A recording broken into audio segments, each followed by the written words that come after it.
What if the pyramids were not the first? What if something older, something stranger, lies beneath the waves waiting to rewrite everything we thought we knew about human history? Off the southern coast of Japan, where the Pacific Ocean stretches endlessly toward Taiwan, the water holds a secret. The island of Yonaguni sits small and isolated in the Ryukyu chain, home to fewer than 2,000 souls. The currents here run strong and cold, carving through channels between volcanic peaks that once stood as mountains before the seas rose to claim them. Divers come for the hammerhead sharks that patrol these depths in schools of dozens, their strange silhouettes moving through the blue like shadows of something ancient and unknowable. But 25 meters down, deeper than the sharks usually swim, something else waits in the half-light. A structure, massive, geometric, impossible. It rises from the seafloor like a memory carved in stone. Flat terraces stacked one upon another, each level separated by walls that meet at perfect right angles. Steps descend from platform to platform with a precision that makes the heart hesitate. The stone is dark and weathered, covered in places by algae and coral, but the shape beneath remains unmistakable. It looks like a pyramid, not the smooth-sided monuments of Egypt, but something older, cruder, more fundamental. A stepped pyramid, like those found in Mesopotamia or Central America, but here, drowned beneath the Pacific, silent and strange. Before we descend too far into the mystery, take a moment, like this video and subscribe if you are drawn to the kind of history that refuses easy answers. The kind that sleeps between stone and water, between myth and archaeology, between what we know and what we have forgotten. And if you are still here, leave a comment below. Tell me where you are listening from right now. Tell me what hour of the night or day you are keeping. I would like to imagine this story traveling across time zones, carried softly into bedrooms and headphones, and quiet moments around the world. Someone in New York listening as dawn breaks. Someone in London as midnight deepens. Someone in Sydney as the afternoon sun slants through windows. All of us connected by curiosity about what lies beneath. Now, let us go back to where it began. April 1986. Kihachiro Aratake had been diving these waters his entire life. He knew every reef, every drop-off, every place where the currents shifted and the fish gathered. As the director of the Yonaguni-cho Tourism Association, his job was simple: find new dive sites, bring more visitors to the island. The hammerhead sharks were already a draw, but he wanted something more, something unique, something that would put Yonaguni on the map for divers around the world. So he dove. Again and again, exploring the underwater landscape with the patience of someone who understood that the ocean reveals its secrets slowly, reluctantly, only to those willing to wait. On one particular dive, Aratake descended along the southern coast of the island. The water was clear that day, visibility stretching maybe 20 meters into the blue. He followed the rocky slope downward, past the usual depth where most recreational divers turn back. 20 meters, 22, 25, and then he saw it. At first, his mind could not process what his eyes reported. The slope ahead did not continue down in the irregular, chaotic way that nature usually arranges stone.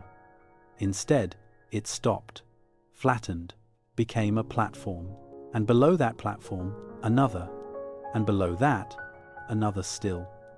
Like giant steps descending into deeper water, Aratake swam closer.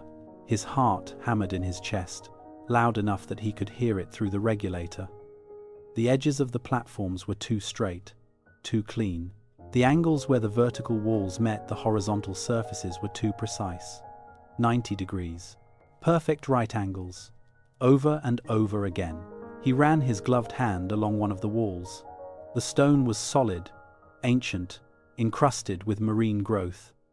But beneath the algae, the surface felt worked, smoothed, intentional. Years later, recalling that moment, Aratake would tell the BBC that he felt very emotional. The discovery was pure coincidence, he said. But something about the structure filled him with an overwhelming sense of presence, as if the stone itself were waiting. as if it had been waiting a very long time. He surfaced, checked his dive computer, made notes. And the next day, he went back down. The structure was still there. Not a hallucination, not a trick of light and current. Real, massive, undeniable, he told other divers on the island. Within weeks, teams were exploring the site. Word spread through the tight-knit community of Japanese dive operators. Some dismissed it immediately. Just rocks, they said, fractured stone, natural geology. But others dove and returned to the surface with the same bewildered expression that Aratake had worn. This was not random, this was not chaos, this was pattern, design, purpose. By the time the media picked up the story, the site already had a nickname, the Yonaguni Monument. Some called it the Japanese Atlantis. Others, more cautiously, referred to it as the Yonaguni Formation, leaving the question of origin diplomatically vague. Newspaper headlines ran with the mystery. Ancient pyramid found underwater off Japan. Lost civilization discovered beneath the sea. The tourism board could not have asked for better publicity. Dive operators began offering trips to the site. Glass-bottom boats carried non-divers out to hover above the structure, peering down through 25 meters of water at the shadowy terraces below. But among scientists, skepticism ran deep. Geologists pointed out that sandstone fractures along natural plains. That tectonic activity in earthquake-prone regions creates geometric patterns in rock, that the human brain is wired to see order in chaos, faces in clouds, meaning in randomness. The monument, they said, was certainly interesting, perhaps even beautiful, but natural, obviously natural. Not everyone agreed. In 1992, Masaaki Kimura heard about the discovery. Kimura was a marine geologist at the University of the Ryukyus, one of Japan's leading experts on underwater geology. His initial reaction mirrored that of his colleagues. Fractured sandstone, natural formation, case closed. But then someone challenged him. If you are so certain it is natural, why not dive it yourself? Why not examine it firsthand before dismissing it? Kimura accepted the challenge. He geared up, descended to the site, and spent an hour swimming along the terraces, examining the walls, running his hands over the stone just as Aratake had done. He surfaced with his certainty shaken. What he saw down there troubled him. The structure was too regular, the angles too consistent, the arrangement of platforms and stairways too deliberate. Yes, sandstone fractures along plains. Yes, earthquakes can break rock in geometric patterns. But this? All of it? In such perfect alignment? Kimura began diving the site regularly. Once a week, twice a week, sometimes more. He brought measuring equipment, cameras, calipers, and depth gauges. He mapped the structure meter by meter, documenting every terrace, every step, every anomaly. 15 years he spent diving that site. Over and over, in all seasons, in all weather, accumulating thousands of photographs, hundreds of measurements, a database of observations that grew thicker each year. And with each dive, his conviction deepened. This was not natural. It could not be natural. The evidence argued too strongly against it. At the 21st Pacific Science Congress in 2007, Kimura presented his findings. His voice was measured, academic, careful, but his conclusion was clear. I think it is very difficult to explain away their origin as being purely natural, he said. There is vast evidence of man's influence on the structures. He showed photographs of what appeared to be quarry marks in the stone, grooves running parallel, evenly spaced, consistent with tool work.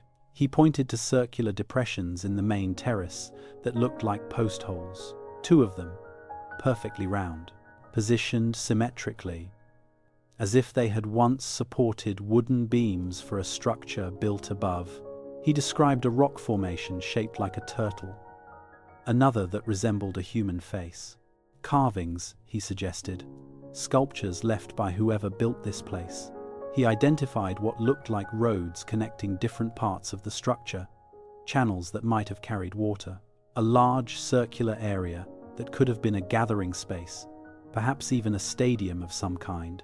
And he mapped not just the main structure, but an entire complex.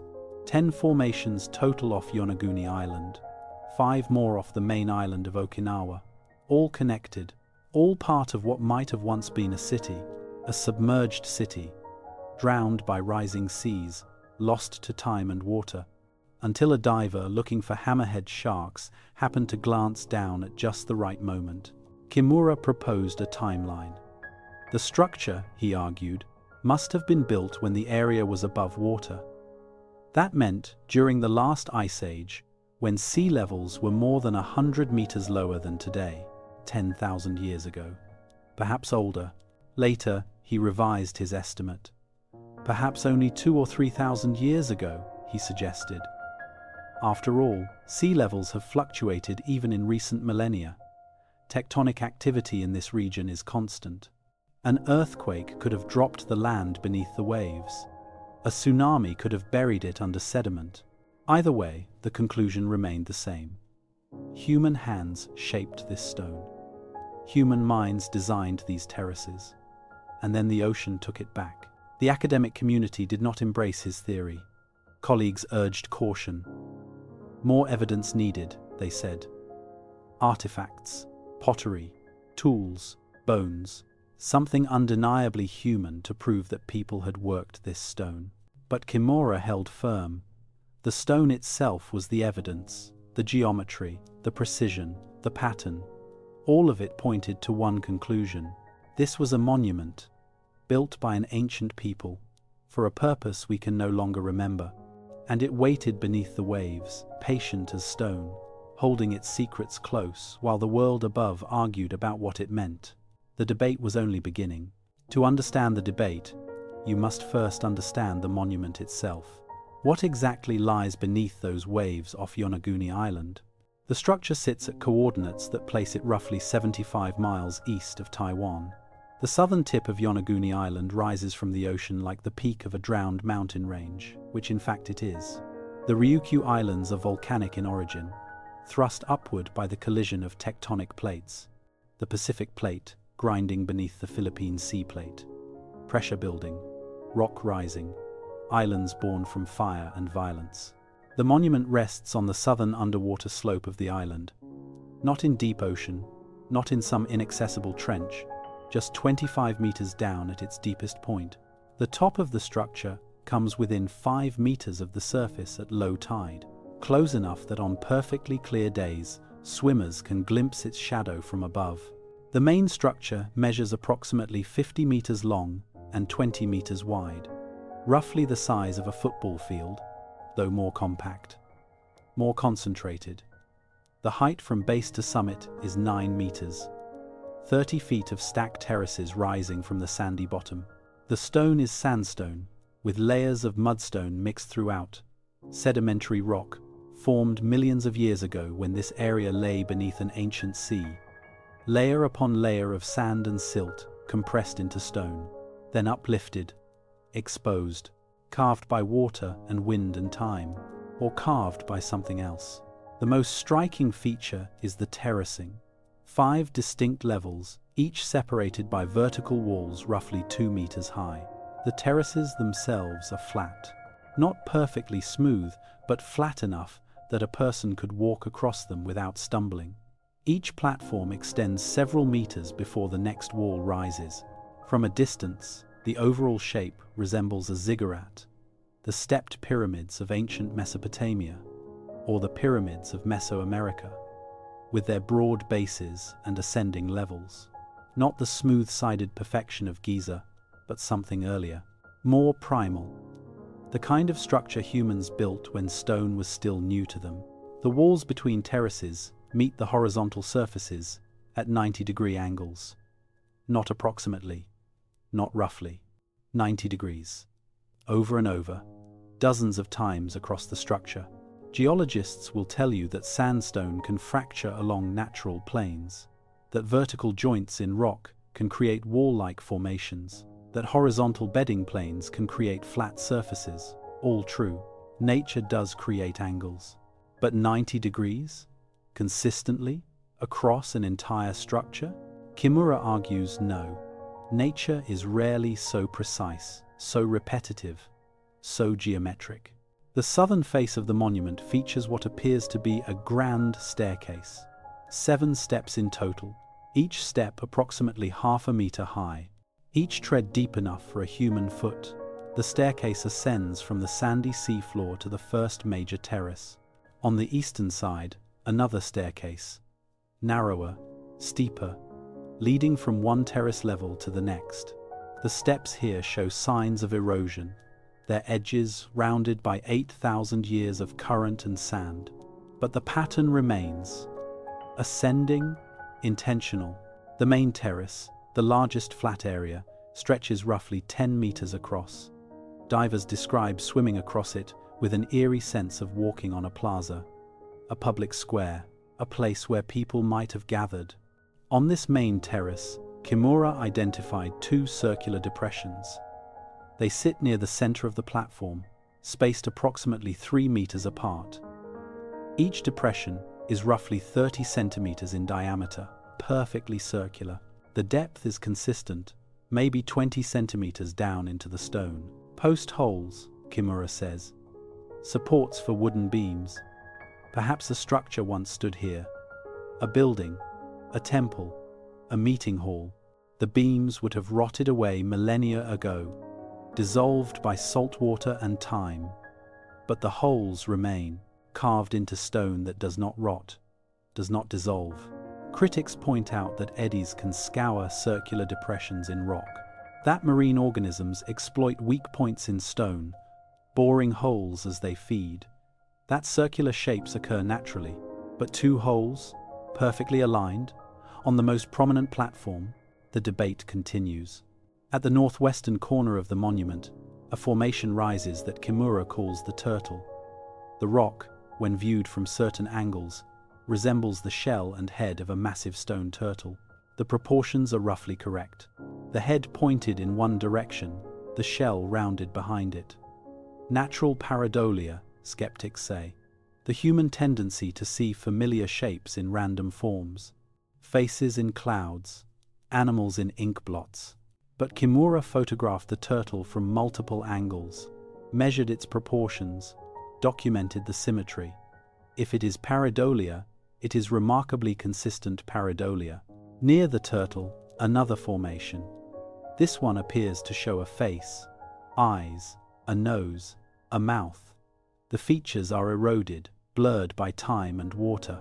But the overall impression remains. A face, possibly human, possibly something else. Kimura compared it to sphinxes, to the carved faces of ancient kings that guard temples throughout Asia. Or it is just rock, shaped by chance, meaning nothing. Running along the eastern edge of the monument, a feature that resembles a road, a flat pathway, roughly 2 meters wide, extending from the main structure towards smaller formations beyond. The surface is smoother than the surrounding rock, worn, as if by traffic, as if by feet walking the same path over and over across centuries, or worn by current, by sand carried on endless tides, scouring the same channel over and over. Below the main structure, researchers identified what appear to be V-shaped grooves in the stone. Parallel lines, evenly spaced, running for several meters before stopping abruptly. Kimura calls them quarry marks, the kind of grooves left when workers drive wedges into stone to split it along desired lines. Ancient quarrying technique, used everywhere, from Egypt to China to Peru. The grooves are consistent with Bronze Age stoneworking methods. Drive a wedge, hammer it deeper. The stone cracks along the line you want. Controlled fracturing, intentional shaping, or they are natural joints in the rock. Stress fractures, earthquake damage. The region experiences seismic activity constantly. Small tremors, large quakes, rock breaks, randomly, without human help. On the western side of the monument, a large depression in the seafloor, roughly circular, 20 meters across, steep walls descending to a flat bottom. Kimura calls it the stadium, a gathering place, an arena, possibly used for ceremonies or competitions or public assemblies. Natural basins form in karst limestone, but this is sandstone, different geology, different processes. The monument does not stand alone. As Kimura continued his surveys, he mapped additional structures nearby. Within a few hundred meters of the main site, 10 separate formations show similar characteristics: terraces, right angles, steps, all on a smaller scale than the primary monument, but following the same architectural language. Off the main island of Okinawa, 100 kilometers to the northeast, Kimura identified 5 more formations. These show the same stepped construction, the same geometric precision, as if part of a larger network. A civilization spread across what is now the Ryukyu chain. Between the structures, channels, some natural, carved by ancient rivers when this was land, but others seem too straight, too regular. Kimura suggests they were canals, waterways connecting different parts of the city, transportation routes, or perhaps sacred pathways. Water has always held religious significance in Japan. The total mapped area spans roughly 300 meters by 150 meters. Not a single building, but a complex, a settlement, perhaps even a small city. All of it now beneath the waves. All of it silent. All of it contested. Diving the site today, you enter a world of green-blue light and constant motion. The current pulls at your fins. Sand swirls in clouds that obscure vision for minutes at a time. The hammerhead sharks still come, unbothered by human presence, their strange heads swiveling as they pass. The monument emerges from the murk gradually.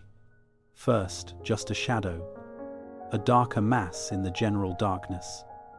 Then details resolve. The edge of a terrace, the line of a wall, the descent of stairs. You can touch it. Run your hand along surfaces that might be 8,000 years old, or 80,000. Or might have formed naturally last week for all the stone cares about human chronology. The rock is cold, covered in algae and sponges, and the slow accumulation of marine life. Small fish dart into crevices as your shadow passes. A moray eel watches from a crack, only its head visible, teeth bared in permanent grimace. You ascend the stairs. 1, 2, 3. Your fins brush the steps. They are wider than you expected. Deeper, comfortable, as if designed for climbing. At the top of the main terrace, you pause. Behind you, the monument drops away into deeper blue. Ahead, the island slopes upward toward the surface. Light filters down through 20 meters of water, turning everything dreamlike and distant. For a moment, you try to imagine it. This platform above water, the sun hot on stone. People moving across the plaza. Voices. The smell of cooking fires and incense, boats tied at docks where now only fish swim. Or you imagine nothing, because there was nothing here. Just rock, just geology, just the patient work of water and time. Both images feel equally possible, equally impossible.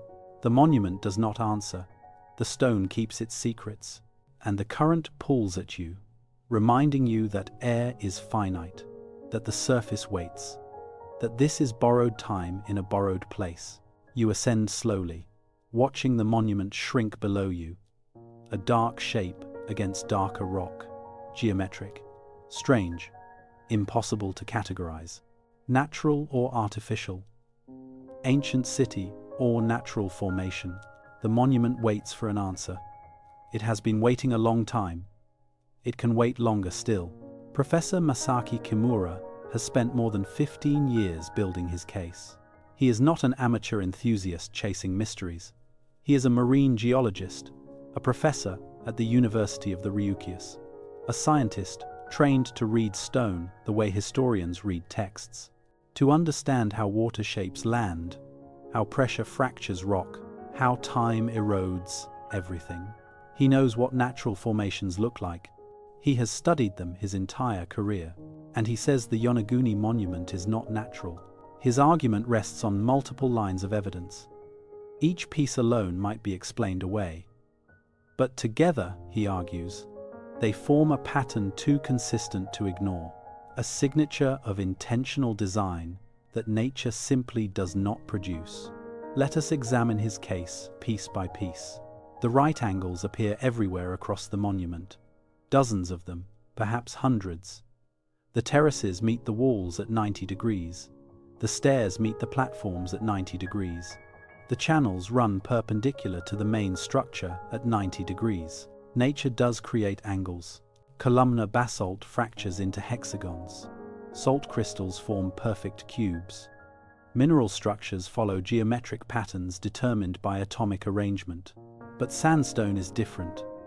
Sandstone forms from compressed sediment, layers upon layers. It fractures along bedding planes, the boundaries between layers. These planes can be horizontal, creating flat surfaces. Vertical joints can form where the rock cracks under stress. These create walls, but for both to align consistently, for horizontal and vertical to meet at precise right angles across an entire structure, across multiple structures? Kimura argues this is statistically improbable. He has examined natural sandstone formations across Japan. Cliffs, outcrops, coastal formations. Right angles occur occasionally, but not with this frequency, not with this consistency, not organized into coherent architectural forms. He points to the northeastern coast of Yonaguni Island. Above water, visible from shore, sandstone cliffs rise there, fractured by the same geological forces that shaped the monument below. The rock is similar. The age is similar. The tectonic history is identical. But those cliffs look nothing like the monument. They are chaotic, irregular, fractured in random patterns. No terraces, no stairways, no right angles repeating in organized sequence. If the monument is natural, Kimura asks, why does it look so different from every other natural sandstone formation in the region? The skeptics answer that every geological formation is unique, that the underwater environment creates different erosion patterns, that current and sand can shape stone in ways not seen above water, perhaps. But the burden of proof shifts. If this is natural, show us another example. Find another sandstone formation anywhere that exhibits this same pattern of terracing and right angles. None has been found. The tool marks trouble the skeptics most. On the southern face of the monument, Kimura documented a series of V-shaped grooves. They run parallel to each other. Each groove is approximately 5 centimeters wide. The depth is consistent, maybe 3 centimeters. They extend for several meters before stopping cleanly. These grooves resemble quarry marks. When ancient stonemasons wanted to split rock along a desired line, they carved a series of holes or grooves. Wedges were driven into these grooves, hammered deeper. The rock would crack along the weakened line. Controlled fracturing. The technique is documented in Egypt, Greece, Rome, China, Peru, everywhere humans worked stone. The grooves at Yonaguni match this pattern, parallel, evenly spaced, uniform depth. The kind of regularity that suggests repeated action, the same tool, the same hand, the same intention. Kimura had the grooves examined under magnification. The walls of the grooves show striations, parallel scratches running lengthwise, the kind of marks left when a tool is dragged through stone, metal on rock, friction creating pattern. Natural processes can create grooves, water flowing through cracks, sand scouring softer layers, but those grooves are irregular. They wander, they widen and narrow, they follow the path of least resistance. These grooves are straight, uniform, parallel, as if measured, as if planned.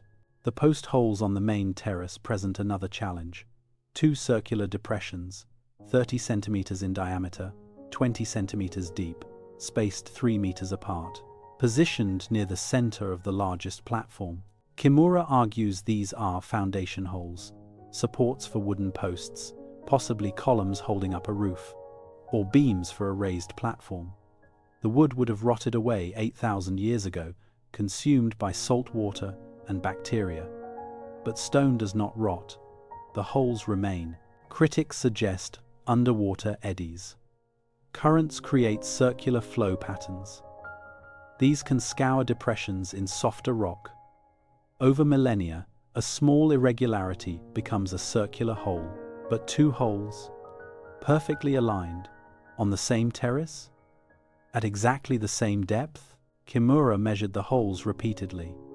The dimensions are identical within millimeters. The alignment is precise. If these are natural, the eddies would need to be perfectly symmetrical, identical in strength, identical in duration, scouring at exactly the same rate for exactly the same time. Possible? Perhaps. Probable? Kimura says no. He also points out that similar post holes appear in confirmed archaeological sites. Ancient Japanese buildings used this same foundation technique. Dig holes in stone or soil, plant wooden posts, build the structure above. The pattern is documented in Jomon period sites, Yayoi period sites.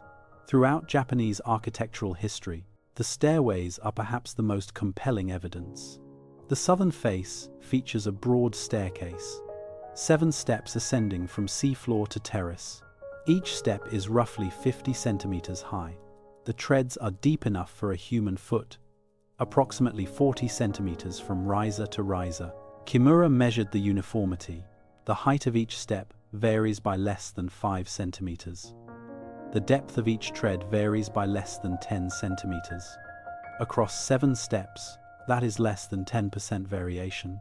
He compared this to natural stepped formations, terraced cliffs, waterfall cascades, lava flows that cool in layers. Natural steps always show greater variation. Heights differ by 50%, 100%.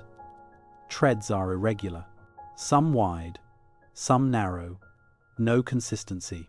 The Yonaguni stairs maintain proportion. They are climbable, functional. They feel designed for human use. On the eastern side, another staircase connects 2 terrace levels. This one is narrower, steeper, only 3 steps.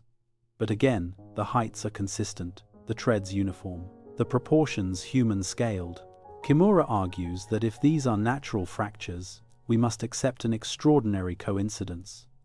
That sandstone fractured in a way that creates functional staircases, multiple staircases, all with steps that happen to be the right height for humans to climb comfortably. The turtle formation adds another dimension to the debate. This rock structure, positioned at the northwestern corner of the main monument, resembles a large turtle. The shell is domed, the head extends forward. The proportions match those of sea turtles found in these waters. Pareidolia, skeptics say. The human brain is pattern-seeking. We see faces in clouds, animals in ink blots, meaning in randomness. This is just rock that happens to look like a turtle if you view it from the right angle. Kimura photographed the turtle from 20 different angles. He measured the ratios, the head length compared to body length, the width of the shell compared to its height, the positioning of the flippers. The proportions are consistent across all angles. This is not a trick of perspective. The 3-dimensional form maintains turtle-like characteristics from every viewpoint. He also notes that turtle imagery appears throughout ancient Pacific cultures. Turtles symbolized longevity, wisdom, connection between land and sea. Carved turtle representations are found in Polynesian, Melanesian, and Japanese art. Why not here? But without finding tool marks on the turtle itself, the case remains circumstantial, suggestive, but not conclusive. The carved face presents similar challenges. Near the turtle, a rock formation shows features that resemble a human face: eyes, nose, mouth. The face appears to be in profile, looking eastward toward the rising sun. Kimura compared it to carved guardian faces found throughout Asia: sphinxes, temple guardians, the stone lions that flank Buddhist temples, the angry-faced kings that protect sacred spaces. The eyes on the Yonaguni face are circular depressions. The nose is a raised ridge. The mouth is a horizontal groove, all positioned in anatomically correct locations, all proportioned appropriately. But erosion can create face-like patterns. Wind and water wear stone unevenly. Harder layers protrude, softer layers recede. Features emerge by chance. The face is weathered, eroded. 8,000 years underwater would blur any carving. So the evidence remains ambiguous, suggestive, intriguing, but not definitive. Kimura's strongest evidence may be the totality. Not one feature, not one staircase, or one right angle, or one groove, but all of it together. The pattern repeated across multiple structures. The consistency of angles and proportions. The organization of the entire complex. He mapped 10 separate formations off Yonaguni, 5 more off Okinawa. All show similar characteristics. Terracing, right angles, geometric organization. All are oriented along similar axes, aligned with cardinal directions. If these are natural formations, we must accept that nature created 15 separate structures, all with the same architectural language, all following similar design principles, all positioned in the same region. Or we accept that humans built them, that an ancient culture worked this stone, that they created a complex of monuments and buildings and public spaces, and then the ocean rose and took it all. Kimura revised his dating estimates over the years. Initially, he suggested 10,000 years. During the Ice Age, when sea levels were low, when this area was dry land, but 10,000 years ago places the construction in the Paleolithic, before agriculture, before permanent settlements, before any known megalithic construction anywhere in the world. So he reconsidered. Perhaps 2,000 or 3,000 years ago, when sea levels were close to current levels. This would place it in historical times. The Yayoi period in Japan, Bronze Age, Iron Age, times when humans definitely built stone structures. But if built 2,000 years ago, how did it get underwater? The sea level has not risen significantly in that time. Tectonic activity, Kimura argues. Earthquakes.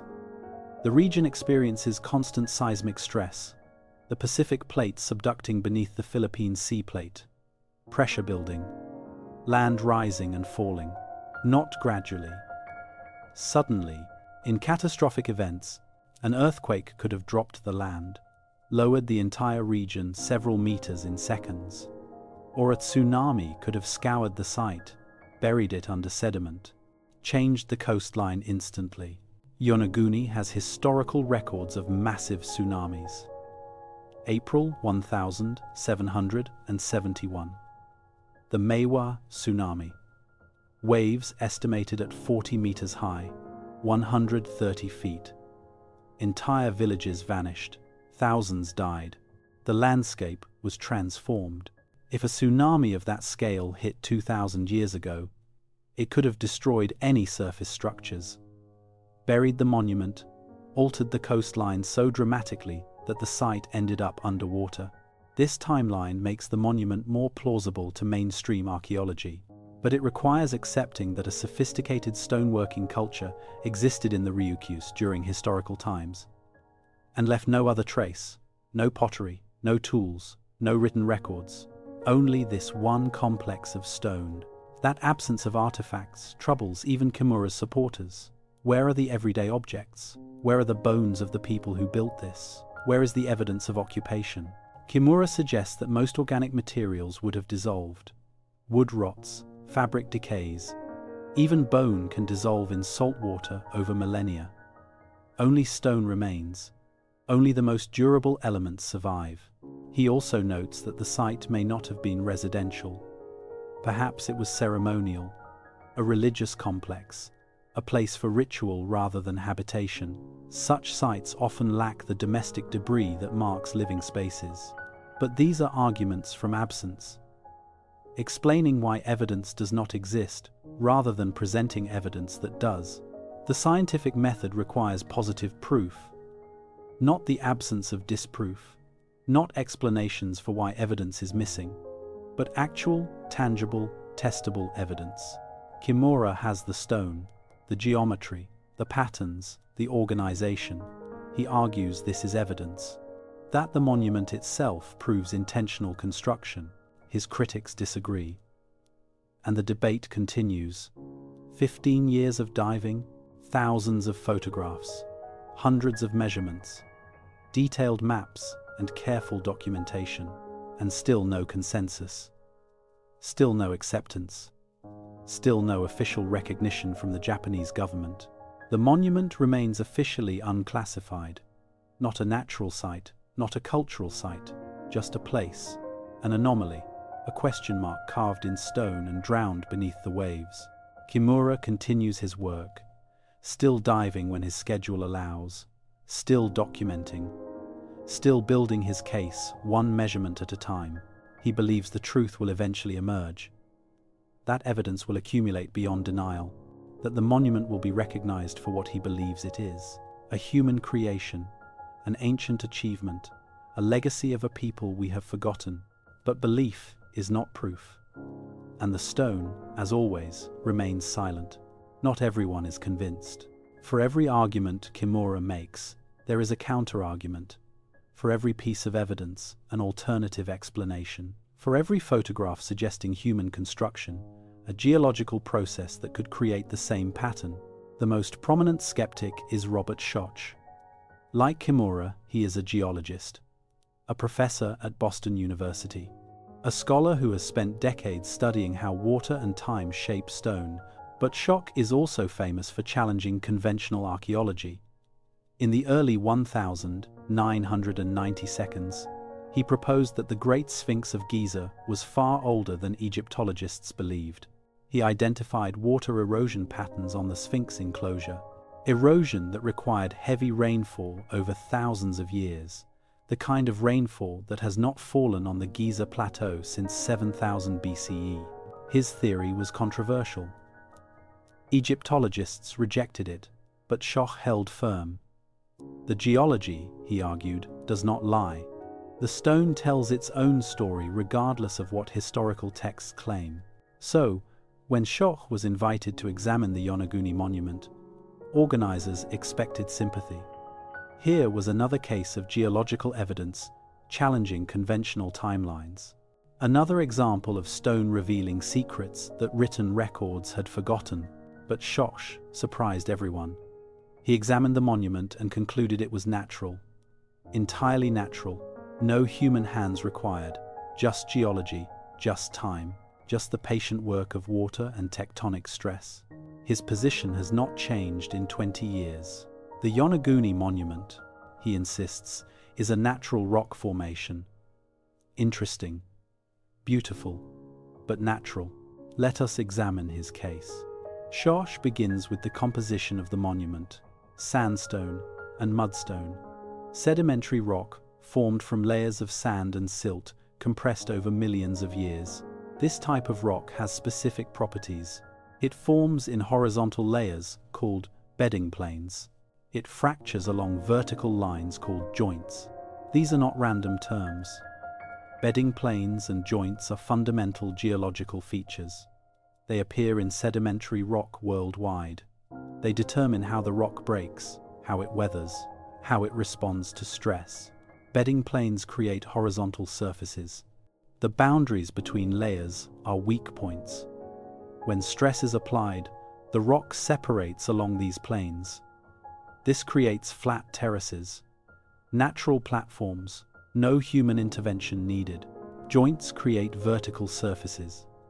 These are fractures caused by tectonic stress. As continents shift, as plates collide, rock cracks. Not randomly, along planes of weakness. Joints run perpendicular to bedding planes, vertical where bedding is horizontal. When bedding planes and joints intersect, they create right angles. Horizontal meets vertical, 90 degrees, not because someone designed it, because that is how geology works. Schoch documented numerous examples around Yonaguni Island. Above water, visible from shore, sandstone cliffs fractured into blocks, terraces, steps, all natural, all formed by the same processes that shaped the underwater monument.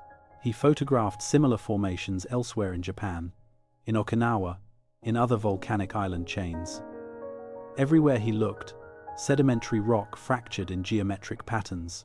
rectangles, squares, terraces, all natural. The monument, he argues, is simply a particularly striking example, but not unique, not anomalous, just geology on display. The Yonaguni region experiences intense tectonic activity. The Philippine sea plate is slowly subducting beneath the Eurasian plate. Pressure builds, earthquakes shake the islands regularly, small tremors daily, larger quakes every few years, devastating quakes every few centuries. This constant stress fractures rock, creates joints, widens existing cracks. The process is ongoing, still happening, will continue for millions of years. Schoch argues that the monument's geometry reflects this tectonic history. The right angles, the terracing, the stepped appearance, all products of repeated seismic stress, fracturing rock along natural plains. He examined the monument's orientation.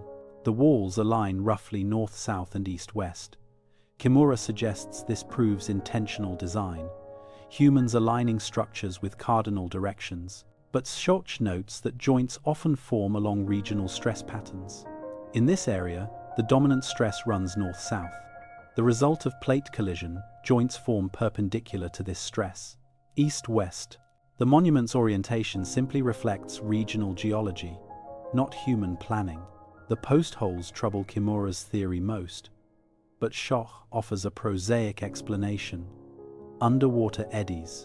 Currents flowing around obstacles create circular vortexes. These vortexes scour the seafloor, or in this case, the rock surface. Water carries sand. The sand acts as an abrasive, like sandpaper. Over centuries, over millennia, the eddy carves a circular depression. The process is self-reinforcing. Once a small depression forms, the eddy strengthens, skurs deeper, creates a perfectly circular hole. Marine organisms also bore into rock. Certain species of sea urchin, boring mollusks, they excavate circular holes for shelter. Over time, these biological processes can create surprisingly regular features. Two holes aligned on the main terrace? Schoch suggests two separate eddies, or two separate colonies of boring organisms. Coincidence, perhaps, but coincidence is not evidence of construction. He also points out that the holes are not truly identical. Close examination reveals slight differences in diameter, in depth, in shape, not the precision you would expect from deliberately drilled foundation holes, but exactly the variation you would expect from natural processes. The tool marks are harder to explain naturally. The parallel grooves, the V-shaped profiles, the consistent spacing. These do resemble quarry marks. But Schoch examined the grooves under magnification. He found no clear evidence of metal tools, no scratches from iron or bronze, no patterns consistent with repeated tool strikes. Instead, he suggests the grooves formed where water exploited zones of weakness in the rock, cracks filled with softer material. Water flowing through these cracks eroded the softer filling faster than the surrounding sandstone. The result is grooves, channels, lines that appear carved but are actually the result of differential erosion. The parallel nature of the grooves reflects the parallel nature of the original cracks. Joints in sedimentary rock often form in parallel sets, all aligned, all spaced evenly, because they all formed under the same stress conditions at the same time. What looks like human planning is actually geological consistency. Same process, same result, repeated across meters of stone. The stairways present a more challenging problem for the natural formation theory. Steps that are uniform in height, treads that are proportioned for human use, ascending in logical sequence from seafloor to terrace. Schoch does not deny the resemblance to stairs. He acknowledges the monument looks like a stepped pyramid, but resemblance is not evidence. Many natural formations resemble human structures. Balanced rocks that look like sculpture, cliff faces that look like walls, canyons that look like streets. He argues the steps formed where bedding planes intersect the sloped sea floor. Each bedding plane creates a horizontal surface. The vertical joints create the risers between steps. The spacing between bedding planes determines the step height. If the bedding planes happen to be evenly spaced, the steps appear uniform, not because humans planned it, because the geological conditions during formation were consistent. Same rate of sedimentation, same pressure, same consolidation. Result: regular bedding planes, regular steps. He admits the proportions seem remarkably well suited to human climbing, but argues this is selection bias. We notice the formations that resemble human structures. We give them names like monument and pyramid. We ignore the countless formations that do not resemble anything familiar. The turtle and the carved face receive little attention from Schoch. He dismisses them as pareidolia, the tendency to see meaningful patterns in randomness. Show people a photograph of the turtle. Most will see a turtle, but that proves nothing about how it formed. Show people a satellite image of the Earth. They see faces, animals, all kinds of shapes in the clouds and continents. But clouds are not sculpted. Continents are not carved. The patterns are accidents of chemistry and geology that our pattern-seeking brains interpret as familiar forms. The Yonaguni turtle is the same. Rock eroded by water and time. Our brains impose meaning, see intention. But the rock knows nothing of turtles. Schoch's most powerful argument is the absence of artifacts. 15 years of diving by Kimura, thousands of dives by tourists, decades of underwater exploration, and not one artifact found, not one tool, not one piece of pottery, not one human bone. If this was a city, where is the evidence of habitation? Where are the cooking hearths, the garbage heaps, the fragments of daily life that archaeologists rely on to prove human presence? Schoch argues that organic materials do decay. Wood rots, fabric dissolves, but stone tools survive. Pottery survives. Metal corrodes but leaves traces. Bone can survive in the right conditions for thousands of years. At legitimate underwater archaeological sites, artifacts are found. Amphoras from Roman shipwrecks, tools from submerged settlements, human remains from drowned villages. The ocean is an excellent preserver in many cases. Cold, dark, stable. But at Yonaguni, nothing. Only the rock itself. Only the formations that can be explained geologically. The burden of proof, Schoch argues, rests with those claiming human construction. Extraordinary claims require extraordinary evidence. Claiming a 10,000-year-old city requires more than photographs of geometric rock. It requires artifacts, irrefutable proof of human activity. Until such proof is found, the default position should be the simpler explanation. The explanation that requires no lost civilizations, no forgotten technologies, no revision of human history, just geology, just processes we understand, just nature doing what nature does. Schoch also questions the dating. Kimura initially proposed 10,000 years, then revised to 2,000 or 3,000. This inconsistency suggests uncertainty. If the evidence were clear, the dates would be clear. 10,000 years places construction before any known megalithic architecture, before Göbekli Tepe, before anything. It requires accepting that an unknown civilization built sophisticated stone structures thousands of years before humans were supposed to be capable of such work. 2,000 years is more plausible, but requires explaining how the site became submerged. Kimura suggests earthquakes, tectonic subsidence, possible, but evidence is needed. Where is the geological proof that this area dropped several meters in historical times? Schoch finds the shifting dates convenient. When one timeline proves problematic, shift to another. This is not rigorous science. This is motivated reasoning, starting with a conclusion and working backward to find dates that support it. He wrote in a recent paper, "As difficult as it may be for some to accept, after carefully studying the Yonaguni monument, I have to report that I do not believe it is an artificial, human-made structure. The phrasing is careful, measured, not absolute certainty, but considered judgment. based on geological expertise, based on examination of the evidence, based on comparison with known natural formations. Shock is not dismissing Kimura's work. He acknowledges the monument is interesting, unusual, worthy of study. But interesting does not mean artificial. Unusual does not mean constructed. Nature is capable of creating astonishing forms without human help. The Grand Canyon is astonishing, but natural.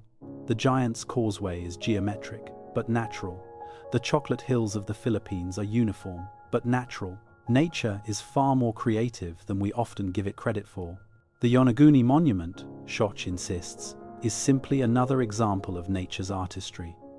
Shaped by water, fractured by earthquakes, eroded by currents, colonized by marine life. Imposing in its scale, geometric in its appearance, but natural in its origin. He does not doubt the sincerity of those who believe otherwise. Kimura has dedicated years to this site. Local divers genuinely feel they have found something special. Tourists are moved by the experience of swimming through the terraces. But feeling is not evidence. Wonder is not proof. The monument may inspire awe, but awe alone cannot transform geology into archaeology. Schoch remains open to new evidence. If artifacts are found, he will reconsider. If tool marks are proven definitively, he will re-evaluate. If geological processes cannot account for specific features, he will acknowledge the limitations of his explanation. But until then, his position stands. The Yonaguni monument is a natural rock formation, fractured sandstone, eroded by water, shaped by earthquakes. Interesting, beautiful, but natural. The debate continues. Kimura and Schoch represent opposing camps. Both are geologists. Both have examined the site. Both have expertise and credentials. Yet they reach opposite conclusions. One sees human hands. The other sees geological forces. One sees a lost civilization. The other sees fractured rock. Same evidence, different interpretations. No consensus. The monument waits beneath the waves, indifferent to the arguments, unchanged by the disagreement. Stone keeps its secrets. Water keeps moving. Time keeps passing. And we are left with questions. Always questions. Never certainty. Only the eternal human struggle to read meaning from stone. Yonaguni does not stand alone. Across the world, beneath oceans and seas and lakes, similar structures wait. Some are confirmed archaeological sites. Human settlements drowned by rising waters. Others remain controversial, debated, caught between geology and archaeology, but together they suggest a pattern, a global story of coastlines lost, civilizations erased, memory drowned beneath the waves. If Yonaguni is natural, it is a remarkable coincidence that so many similar formations exist worldwide, all underwater, all from roughly the same era, all raising the same questions about what we lost when the seas rose.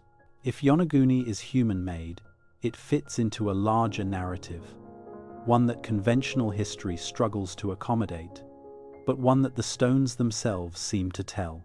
Let us look at the evidence from around the world. Off the western coast of India, in the Gulf of Kambat, divers discovered ruins in 2001, stone structures, walls, foundations, scattered across several square kilometers of seafloor. The depth ranges from 20 to 40 meters below the surface. Marine archaeologists from India's National Institute of Ocean Technology conducted surveys. They found pottery fragments, beads, carved wood, fossilized bones.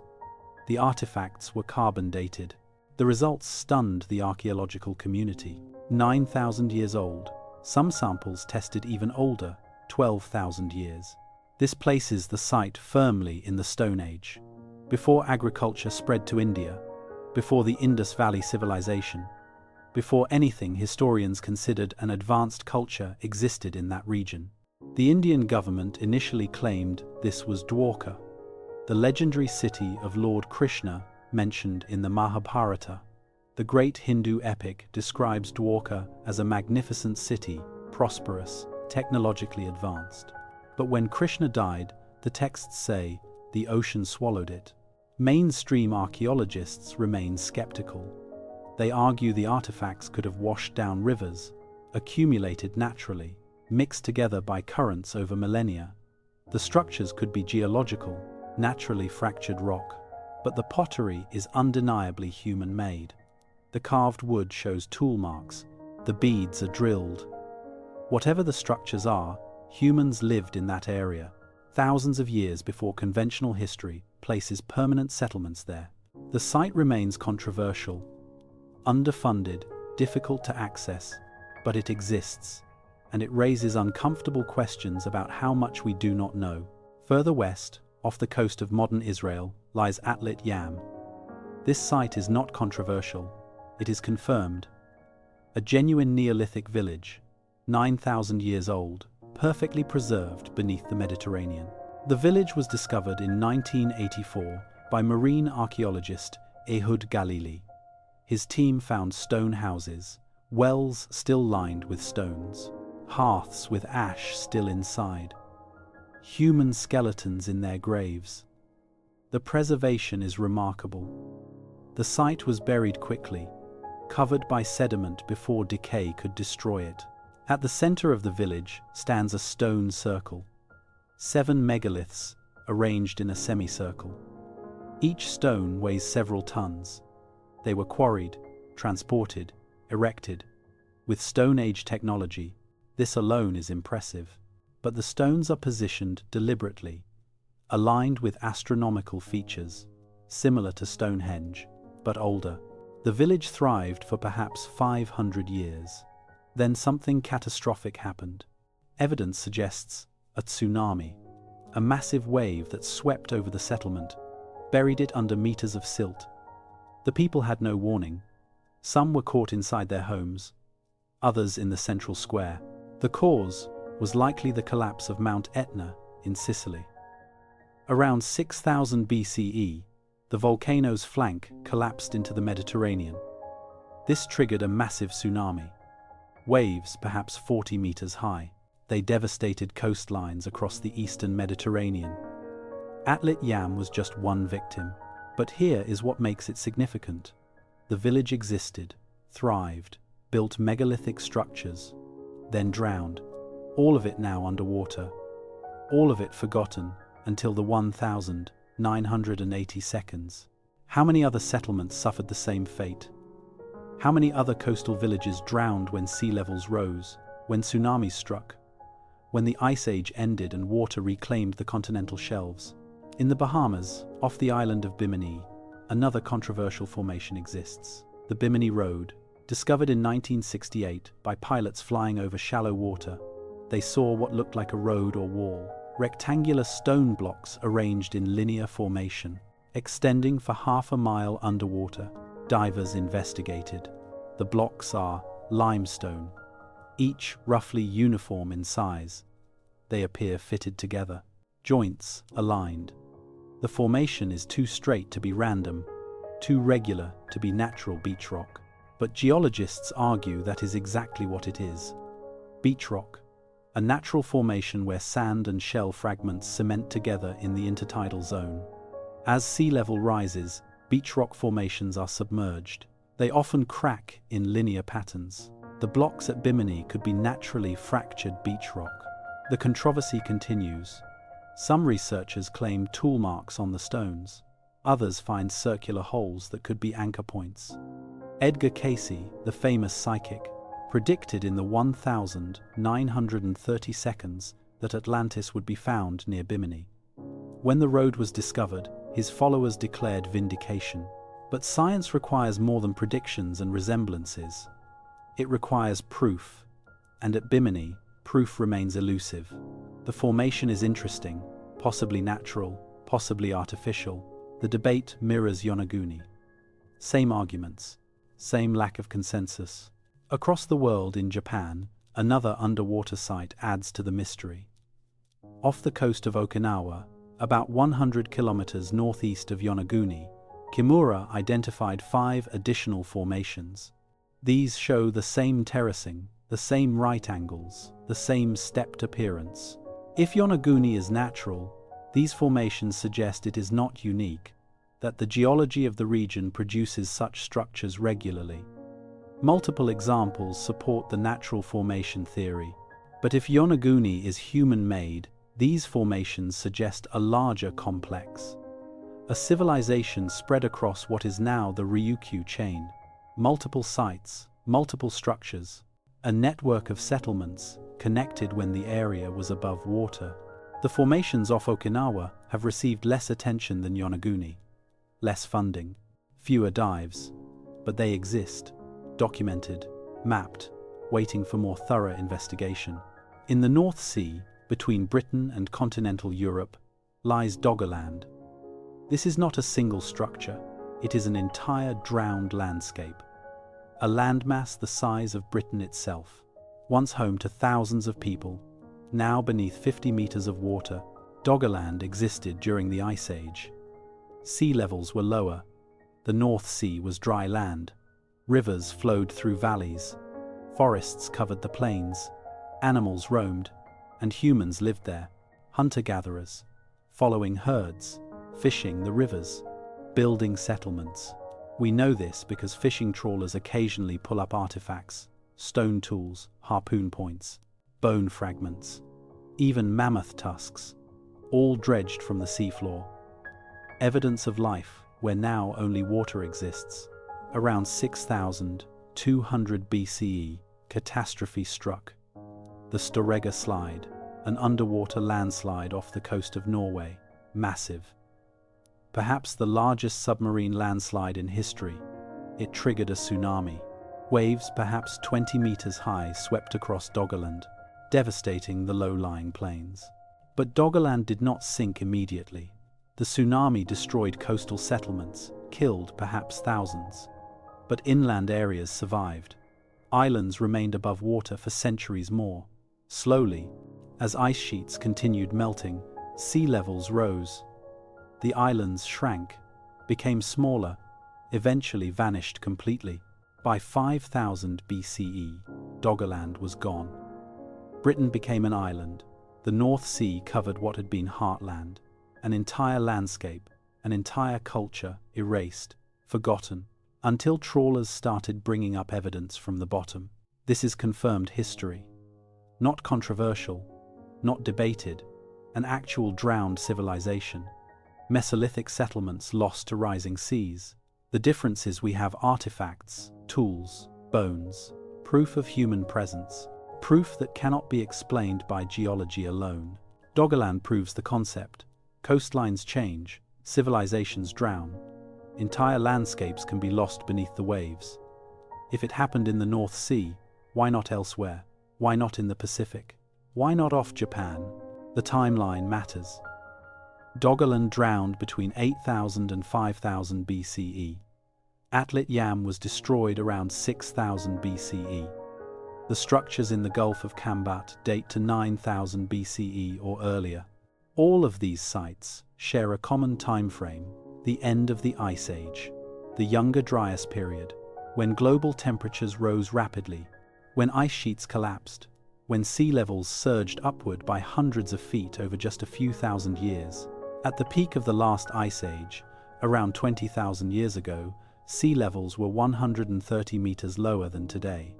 The continental shelves were exposed. Coastlines extended hundreds of kilometers beyond their current positions. The world map looked completely different. Then the ice melted. Not gradually, not smoothly, in pulses. Periods of rapid warming and rapid sea level rise. The process took about 10,000 years, from 18,000 BCE to 8,000 BCE. By the end, sea levels had risen 400 feet. Coastlines retreated, islands vanished. Entire landscapes drowned. This is established science. Ice core data confirms it. Geological evidence supports it. Sea level curves are well documented. The Ice Age ended. The water rose. That much is certain. What is uncertain is what was lost. Who lived on those exposed continental shelves? What did they build? What civilizations thrived on coastlines that no longer exist? Conventional history assumes nothing significant was lost. The people living in 18,000 BCE were primitive, hunter-gatherers, mobile, no permanent settlements, no architecture, no reason to mourn what the seas took. But what if that assumption is wrong? What if coastal regions hosted more advanced cultures than interior regions? Coastal areas offer abundant food: fish, shellfish, marine mammals. Some archaeologists argue that coastal populations may have developed more complex societies earlier than inland groups. If true, we have been looking in the wrong place, searching inland for the origins of civilization, while the real story lies underwater, on shelves now beneath 50 meters of ocean, inaccessible, unstudied, forgotten. Every underwater formation with geometric characteristics fits this pattern. Structures at depths consistent with Ice Age coastlines. Formations in regions that were dry land 10,000 years ago. Sites that conventional archaeology ignores because they challenge established timelines. Yonaguni sits at 25 meters depth. This is consistent with sea levels from 8,000 to 10,000 BCE. If the monument was built above water, it dates to that period, the end of the Ice Age, the time of drowning coastlines. The structures in the Gulf of Kambat sit deeper, 40 meters. This suggests either an older date or greater tectonic subsidence, perhaps both. The artifacts found there date to 9,000 BCE, right at the boundary of the Younger Dryas, when climate was warming rapidly, when seas were rising fast. Atlit Yam was built around 7,000 BCE, occupied until 6,000 BCE, then destroyed by tsunami. The depth is shallower, only 10 meters, because it was newer, built when sea levels were closer to modern levels, but still drowned, still lost. The pattern holds: coastal sites, Ice Age dates, rising seas, drowning, loss, forgetting. How many sites remain undiscovered? The continental shelves are vast. Underwater archaeology is expensive, difficult. Most of the seafloor has never been surveyed in detail. We have better maps of Mars than of the ocean bottom. Statistical analysis suggests thousands of sites may be underwater, perhaps tens of thousands. Every river mouth was a prime location for settlement. Fish, fresh water, transportation, all now submerged where rivers met the Ice Age coast. Every bay, every estuary, every protected harbor, all are now underwater. All potentially held settlements. All could contain evidence of cultures we know nothing about. The evidence that does exist tells a consistent story. The world was different 10,000 years ago. More land, different coastlines, and when the ice melted, the ocean took it back, along with whatever stories those coastlines held. Perhaps Yonaguni is natural, perhaps Shoch is right. Perhaps geology alone explains the terraces and the angles and the steps. But perhaps Yonaguni is the tip of a much larger reality, a hint of what we lost when the seas rose, a fragment of a drowned world that once thrived on coastlines we can no longer see. The stone does not answer. The monument waits. And around the world, beneath the waves, other formations wait with it. Silent, patient, holding memories the ocean has not yet decided to release. The question of when matters as much as the question of what. If the Yonaguni monument is human-made, we must ask when humans built it. The answer determines everything. It determines whether the builders were known to history or lost to it, whether they used stone tools or metal tools, whether they were hunter-gatherers or agriculturalists, whether their existence fits within conventional timelines or shatters them completely. The monument sits 25 meters below the surface at its deepest point. The top comes within 5 meters of the water. This depth is not random. It corresponds to specific periods in Earth's climate history, specific moments when sea levels stood at specific heights. To understand when Yonaguni could have been above water, we must understand the Ice Age and what happened when it ended. 20,000 years ago, the world was frozen. Ice sheets covered Canada, covered Scandinavia, covered northern Asia.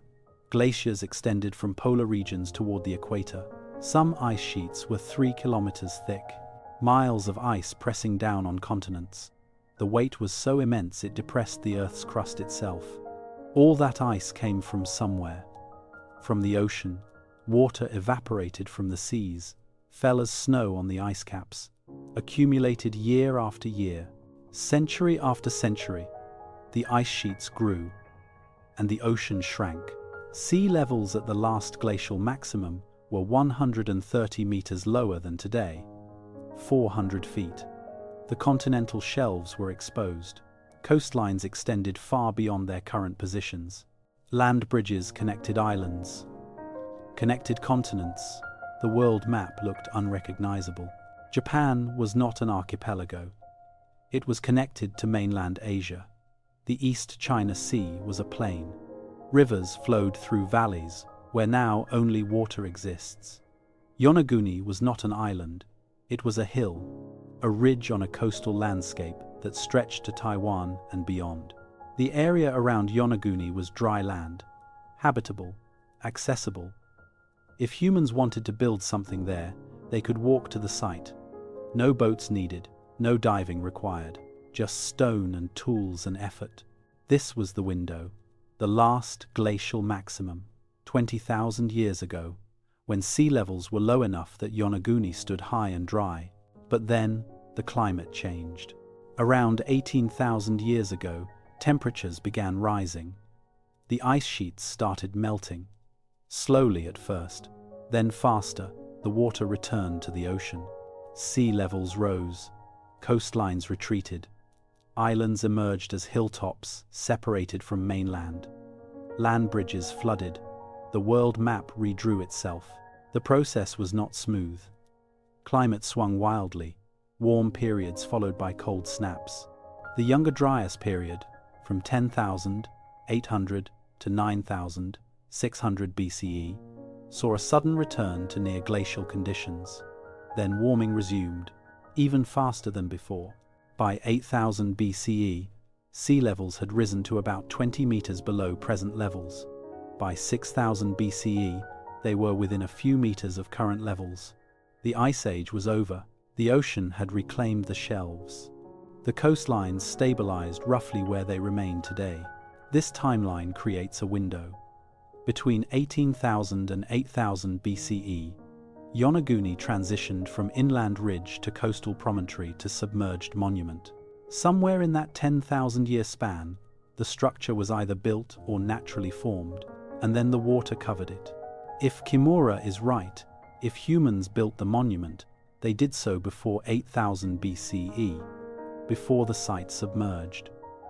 This places construction firmly in the Stone Age, the Paleolithic or early Mesolithic, before agriculture, before pottery, before metal tools. Before anything conventional, archaeology recognizes as civilization. This is why the dating is so controversial. Accepting a human origin requires accepting that Stone Age people built sophisticated stone monuments. Not just stone tools, not just cave paintings, but architecture, terracing, platforms, stairways, geometric precision. Göbekli Tepe in Turkey, dated to 9,600 BCE, proved Stone Age people could build megalithic structures, massive T-shaped pillars, carved with animals, erected in circular formations. This predates agriculture by 1,000 years. It forced archaeologists to revise their understanding of Neolithic capabilities. But Göbekli Tepe is inland, on a hilltop, safe from rising seas. Yonaguni is underwater, which means if it is human-made, it is at least as old as Göbekli Tepe, possibly older, and built by a culture we know nothing about. Kimura initially estimated 10,000 years. This fit the Ice Age timeline. The monument built when the area was dry, then slowly submerged as seas rose. The dating seemed consistent, logical, but it placed construction around 8,000 BCE, right at the end of the Ice Age flooding. The problem with this date is technology. What we know about East Asian stoneworking in 8,000 BCE suggests small-scale production. hand tools, blades, projectile points. Nothing like the engineering required for terraced monuments. No evidence of quarrying. No evidence of moving multi-ton stones. No evidence of architectural planning. The Jomon culture of Japan offers the closest comparison. The Jomon period began around 14,000 BCE and lasted until 300 BCE. These were hunter-gatherers, but sophisticated ones. They made pottery, some of the earliest pottery in the world. They created art, built settlements, developed complex social structures. Jomon sites are found throughout the Japanese archipelago, including the Ryukyu Islands, including Okinawa, possibly including Yonaguni. Archaeological evidence confirms Jomon presence in the region by at least 10,000 BCE. Could the Jomon have built the monument? They had the population, the social organization, the technical skills with stone tools. But no Jomon site shows evidence of megalithic construction. Their structures were wooden. Their stonework was limited to tools and ornaments, nothing approaching the scale of the Yonaguni monument. So either the Jomon were more capable than archaeological evidence suggests, or someone else built the monument, a culture that predated the Jomon, or coexisted with them, a culture that left no trace except this one structure. If it is a structure, Kimura later revised his estimate. Perhaps not 10,000 years, perhaps only 2,000 or 3,000. This dating places construction in the Yayoi period, between 300 BCE and 300 CE, when rice farming reached Japan, when bronze and iron tools arrived, when population density increased dramatically. This timeline is more plausible technologically. Yayoi people had metal tools, agricultural surpluses to support specialist workers, social hierarchies to organize large projects. They built fortifications, irrigation systems, rice paddies terraced into hillsides. But if the monument was built 2,000 years ago, how did it get underwater? Sea levels in 300 BCE were essentially identical to today. The Ice Age flooding was long finished. If the monument was above water 2,000 years ago, it should be above water now, unless something else happened, something sudden, something catastrophic. Earthquakes. The Ryukyu chain sits along a major tectonic boundary, the Philippine Sea Plate subducting beneath the Eurasian Plate. The pressure builds constantly, releases violently. Large earthquakes are not rare, they are inevitable. An earthquake can change elevations. Coastal areas can drop meters in seconds. Tectonic subsidence. The land literally sinks as one plate slides beneath another.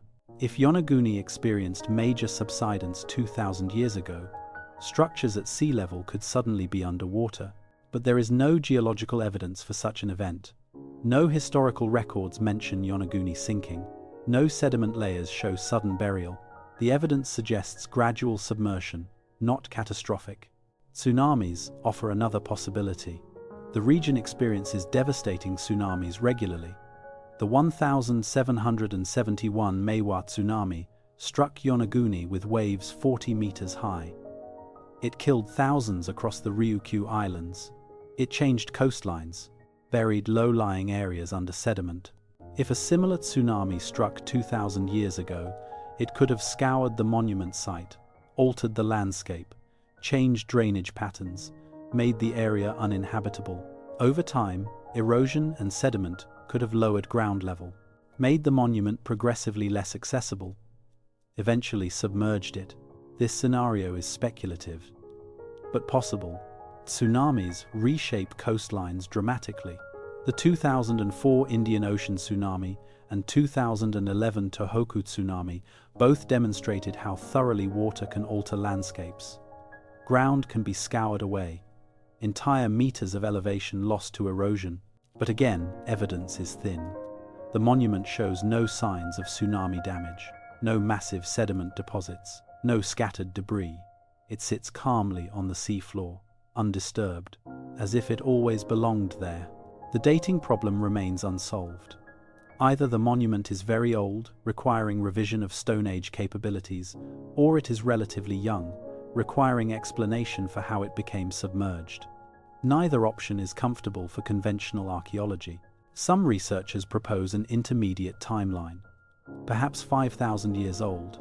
This places construction in the late Jomon or early Yayoi transition, a period of cultural change, when new technologies arrived, when social complexity increased, when populations may have attempted ambitious projects, but this still requires explaining the submersion. Sea levels 5,000 years ago were already close to modern levels. The monument would need to have been built very close to the waterline, then slowly submerged by erosion and sediment accumulation, possible but unprovable without extensive excavation. The alternative is that Kimura's dating is wrong, that the monument is not as old as Ice Age flooding would suggest, that it formed naturally in recent millennia, that its geometric appearance is coincidence. That Schoch is right. This brings us back to the central question. Is it natural or artificial? Because if it is natural, dating does not matter. Rock formations do not have construction dates. They erode over millions of years.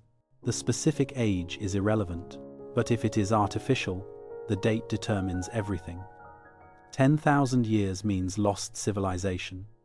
2,000 years means forgotten history. 5,000 years means something in between, a gap in our knowledge, a missing chapter in the story of Japan. The Japanese government has not taken an official position. The Agency for Cultural Affairs has not designated the site as cultural property. They have not funded systematic excavation. They have not assigned it protected status. The site exists in limbo, unrecognized, unstudied at the level required for definitive conclusions. This is perhaps understandable. The controversy is intense. The implications are significant. Official recognition would require explaining how such a site fits into Japanese prehistory. Where are the other examples? Where are the related artifacts? Where is the cultural context? Without clear answers, the easiest path is non-commitment. Let researchers debate. Let tourists dive. But make no official claims. Avoid the controversy. Wait for more evidence. So, the monument waits. Its age unknown. Its origin contested. Its purpose forgotten or never existing. The stone does not care about dates, does not care about timelines, does not care whether it was shaped by human hands 10,000 years ago or by ocean currents 10 million years ago, but we care. Because dates tell stories, because timelines create narratives, because when something happened determines what it means. If Yonaguni is 10,000 years old, human history is more complex than we thought. Civilization older, capabilities greater, our ancestors more sophisticated than the primitive hunter-gatherers we imagine. If Yonaguni is 2,000 years old, Japanese history has a forgotten chapter, a culture that built in stone before disappearing, before leaving any other trace. A mystery, but a recent mystery, within the realm of history rather than prehistory. If Yonaguni is natural, the timeline is measured in geological ages, millions of years. Erosion and tectonics, processes that care nothing for human scales, that operate on timelines so vast our entire species is just a moment, a blink, a brief disturbance in the endless patient work of stone and water. The monument does not tell us which story is true. The depth suggests Ice Age origins. The location suggests human accessibility. The form suggests intentional design. But the lack of artifacts suggests natural formation, or suggests that whatever artifacts existed dissolved, scattered, vanished into the sediment and the current and the long forgetting. We are left with possibilities, with timelines that branch into different histories, with dates that either challenge everything we know or confirm it absolutely, with a monument that is either an archaeological sensation or a geological curiosity, and with questions that may never have answers. Because sometimes the past does not want to be read, sometimes the stone refuses to speak. Sometimes the water keeps its secrets, and all our dating techniques and historical timelines and confident theories break against the simple fact that we do not know. We were not there. We did not see it built or see it form. We can only look at it now, 25 meters down, covered in algae and mystery, and wonder when, and how, and why. The monument waits, as it has waited, as it will wait, patient as only stone can be patient, silent as only the drowned can be silent. While we argue dates and timelines and theories above, after decades of research, the verdict remains suspended. No official body recognizes the Yonaguni monument as an archaeological site. No government agency has designated it as cultural property. No international organization has declared it worthy of protection or systematic study. The Japanese Agency for Cultural Affairs maintains silence on the matter. They have issued no statements, funded no excavations, offered no opinion on whether the monument is natural or artificial. Their position is essentially no position at all. The Okinawa Prefecture government has taken a similar stance. The monument lies within their jurisdiction. They could claim it, protect it, promote it as heritage, but they have not. The site exists in official limbo, acknowledged but not endorsed, known but not classified. This is not unusual. Controversial sites often receive this treatment. When evidence is ambiguous, when experts disagree, when implications are uncomfortable, governments wait. Let time decide. Let more evidence accumulate. Avoid making claims that might later prove embarrassing. But this waiting has lasted 30 years. The monument was discovered in 1986. It is now 2025. An entire generation has passed. Kimura has spent most of his career studying the site. And still no official recognition, still no consensus, still no resolution. The academic community remains divided. Kimura has published papers arguing for human construction. Shock has published rebuttals arguing for natural formation. Conferences have hosted debates. Journals have printed both perspectives. But no dominant view has emerged. Some researchers support Kimura. They find his evidence compelling. The right angles too consistent, the terracing too regular, the stairways too functional. They believe humans shaped this stone. That geology alone cannot explain it. Others support Shoch. They trust his geological expertise, accept his explanations for how sandstone fractures, how joints create walls, how bedding planes create terraces. They believe nature is sufficient, that human intervention is unnecessary to explain the features. Many simply withhold judgment. The evidence is interesting but inconclusive. The arguments on both sides have merit. Without definitive proof, premature conclusions risk error. Better to remain agnostic. Better to wait for the discovery that tips the scales decisively one direction or another. What would that discovery look like? What evidence would prove human construction beyond doubt? Artifacts. Clear, unambiguous artifacts. A piece of pottery wedged in a crevice. A stone tool lying on a terrace. A carving with recognizable symbols. Human bones buried in sediment. Something organic that could be carbon dated. Something manufactured that geology cannot produce. 30 years of diving and no such artifact has been found. Thousands of recreational divers have explored the site. Professional archaeologists have surveyed it. Underwater photographers have documented every accessible surface, and nothing. Only stone, only the monument itself. This absence is telling. It argues strongly for natural formation. Legitimate underwater archaeological sites yield artifacts. Shipwrecks contain amphoras, tools, cargo, human remains. Submerged settlements reveal foundations, pottery, hearths, refuse heaps. The ocean preserves organic material surprisingly well. Cold water, lack of oxygen in sediment. Artifacts survive millennia underwater, but not at Yonaguni. Despite intensive exploration, the site has yielded nothing but rock. This either means humans never worked there, or everything portable dissolved. Every tool corroded, every piece of pottery shattered and dispersed, every trace of human presence erased except the stone itself. Possible but unlikely.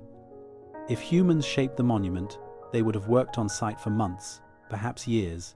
They would have left debris, broken tools, food remains, waste, the ordinary detritus of human activity. None of it has been found. Clear hieroglyphics or writing would also prove human origin. Carved symbols, inscriptions, even simple marks indicating measurement or planning. Stone holds carving well. 8,000 years of submersion would erode fine details, but clear, intentional marks should remain visible. Kimura claims to have identified inscriptions. He photographed what he interprets as Kaida script, an ancient writing system once used in the Ryukyu Islands. The marks are faint, eroded, ambiguous. Experts who examined the photographs remain unconvinced. The marks could be scratches, natural grooves, pareidolia, seeing pattern in randomness. Without clearer examples, the writing argument fails. It is too easy to see faces in clouds, letters in cracks, meaning in accident. The human brain evolved to detect patterns. This served our ancestors well. But it can mislead, make us see intention where none exists. Carbon dating would resolve the timeline. But carbon dating requires organic material: wood, bone, shell, plant fibers, anything that was once alive, that absorbed carbon during life. That stopped absorbing carbon at death. The decay rate of radioactive carbon then reveals age. But the monument is sandstone. Sandstone is sedimentary, formed from compressed sand. There is nothing to date. The stone itself is millions of years old. The formation of the current features could be recent or ancient. Carbon dating cannot help without organic material embedded in the formation. If post holes were indeed for wooden posts, those posts rotted thousands of years ago. The wood dissolved. No carbon remains. If structures once stood on the terraces, the materials disintegrated. Nothing organic survives except what might lie buried deep in sediment layers below the visible monument. Excavation could potentially find such material. Dig beneath the terraces. Core sample the sediment. Look for hearth charcoal, shell middens, anything organic associated with the structure. But excavation is difficult underwater, expensive, time-consuming. Visibility is poor. Currents complicate work. Equipment is specialized, and without government funding, excavation remains unlikely. Kimura is a single researcher with limited resources. He can dive, he can photograph, he can measure, but he cannot conduct extensive excavation. That requires institutional support, government backing, international collaboration, none of which has materialized. The site remains unstudied at the level required for definitive conclusions. Meanwhile, tourism thrives. The mystery itself has value regardless of resolution. Divers come to see the monument precisely because it is controversial, because it might be natural or might be artificial, because they can form their own opinions. Dive operators on Yonaguni make good income from monument tours. Multiple companies offer trips, full-day excursions, experienced guides, specialized deep diving equipment. The cost is significant, but demand remains steady. For non-divers, glass-bottom boat tours provide views from above. The water is clear enough on good days to see the terraces below. The shadow of the monument visible through 25 meters of ocean, tantalizing, mysterious, just obscure enough to let imagination fill gaps. Kihachiro Aratake, the original discoverer, runs a glassboat service from Kubura port. His son manages a dive shop. The family has built a business on the monument's mystery. They have no financial incentive for the debate to end. Uncertainty is profitable. The island itself has benefited. Yonaguni is remote, small, limited resources, few industries beyond fishing and agriculture. Tourism was minimal before 1986. Now thousands visit annually. Hotels stay busy. Restaurants thrive. Dive shops multiply. The monument put Yonaguni on the map. Local residents generally believe the monument is artificial. They prefer that interpretation. It makes their island special, gives it significance. A natural formation is interesting, but a lost civilization is extraordinary. That is the story they tell visitors. That is the narrative that sells. This creates bias. Economic incentive to believe, to promote, to resist explanations that diminish the mystery. Not deliberate deception, but motivated reasoning, seeing what they want to see, emphasizing evidence that supports the preferred conclusion, downplaying evidence that contradicts it. Scientists are supposed to be immune to such bias. But scientists are human. Kimura has invested decades in the monument, published papers, built a reputation. His professional identity is tied to the human construction theory. Admitting error would be painful, would require revising his life's work. Schoch likewise has reputation invested. As the voice of geological skepticism, the expert who sees through wishful thinking, who insists on rigorous standards, admitting the monument is artificial would undermine his credibility, make him look like he missed something obvious. Both men are intelligent, qualified, sincere, but neither is fully objective, neither can be. The debate has become personal, entrenched. Each new piece of evidence is interpreted through existing frameworks. Confirmation bias affects everyone, even experts, especially experts. This is why consensus is so difficult, why 30 years have passed without resolution. The evidence is genuinely ambiguous, and the human elements of ego and reputation prevent compromise. Neither side will yield without overwhelming proof, and overwhelming proof has not appeared. Perhaps it never will. Perhaps the monument will remain forever inconclusive. A Rorschach test in stone, reflecting back whatever the observer brings to it. Geologists see geology, archaeologists see archaeology, mystics see lost Atlantis, skeptics see pareidolia. Each interpretation is internally consistent. Each can account for the visible features.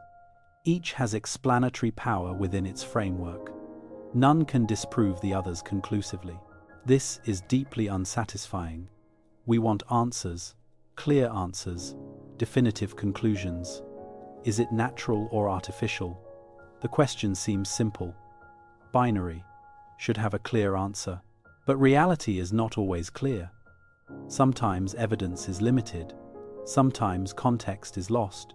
Sometimes the passage of time erases crucial details, and we are left with mystery, with uncertainty, with questions that resist resolution. The Yonaguni monument may be one such question, eternally ambiguous, forever debated, never resolved. A monument not just to whatever ancient people may or may not have built it, but to the limits of human knowledge, to what we cannot know, to what remains beyond our reach. Even with modern technology and scientific method, the stone sits on the seafloor, unchanged by the debates above, indifferent to our classifications.